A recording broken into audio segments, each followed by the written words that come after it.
किसी से ईर्ष्या मत करो, यानी किसी को देख के जलो मत।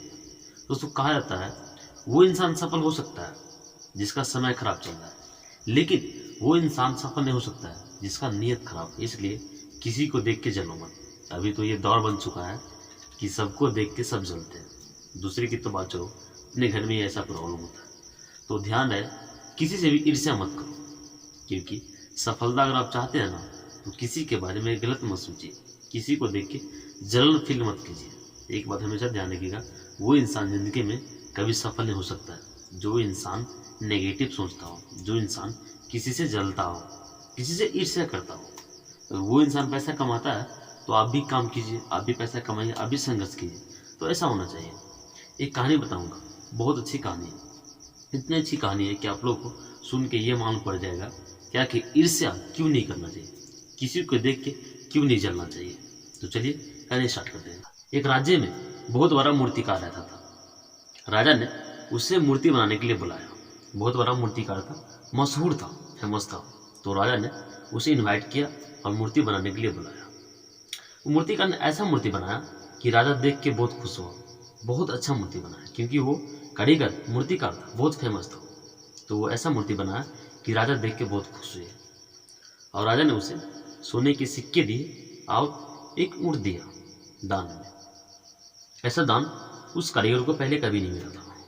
लेकिन यहाँ से कहानी स्टार्ट हुआ। तो ईर्ष्या करने वाले कम नहीं रहते, यानी किसी से जलन करने वाले कम नहीं होते। वो जो मूर्तिकार मूर्ति बनाया, इसको देख के दूसरे मूर्तिकार को जलन आने लगा, ईर्ष्या आने लगा।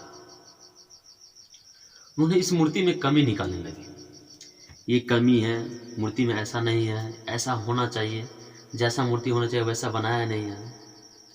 राजा बोला चलिए ठीक है, अगर आपके अनुसार मूर्ति में कुछ कमी है तो इसमें पूरी की जाएगी।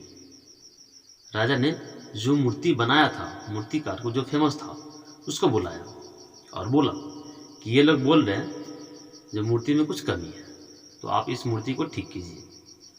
वो मूर्तिकार बोला ठीक है, हो जाएगा ठीक, आप मुझे एरिया दे दीजिए, सामान दे दीजिए। राजा ने कहा आपको एक कमरा मिलेगा और मैं आपको 15 दिन का समय देता हूँ, आप इस मूर्ति को ठीक कर सकते हैं। तो मूर्तिकार ने कहा ठीक है, मैं ठीक कर दूंगा।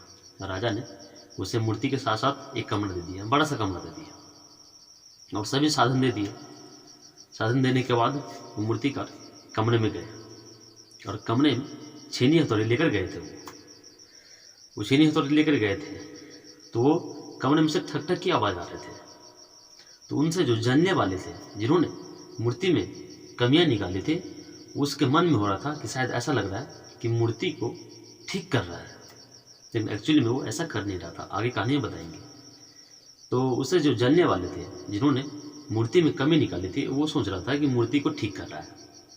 जब 15 दिन हुआ तो मूर्ति के साथ साथ वो जो कारीगर थे, मूर्तिकार, वो भी बाहर आए और मूर्ति को भी साथ में लेकर आया। राजा जब वो मूर्ति देखा तो राजा बहुत कन्फ्यूज है और वो सोचे पड़ गया कि इसमें तो लग रहा है कोई परिवर्तन है ही नहीं, तो फिर ये मूर्ति ठीक किया कैसे। तो राजा ने फिर वो कारीगर से पूछा कि आप सच बताइए कि आप इस मूर्ति में कुछ परिवर्तन किए हैं या नहीं किए, मुझे तो नहीं लग रहा है, जैसा पहले था वैसा ही है। तो वो कारीगर ने कहा जी ऐसा ही है, इस मूर्ति में कुछ कमी था ही नहीं, तो मैं इसमें परिवर्तन क्या करता।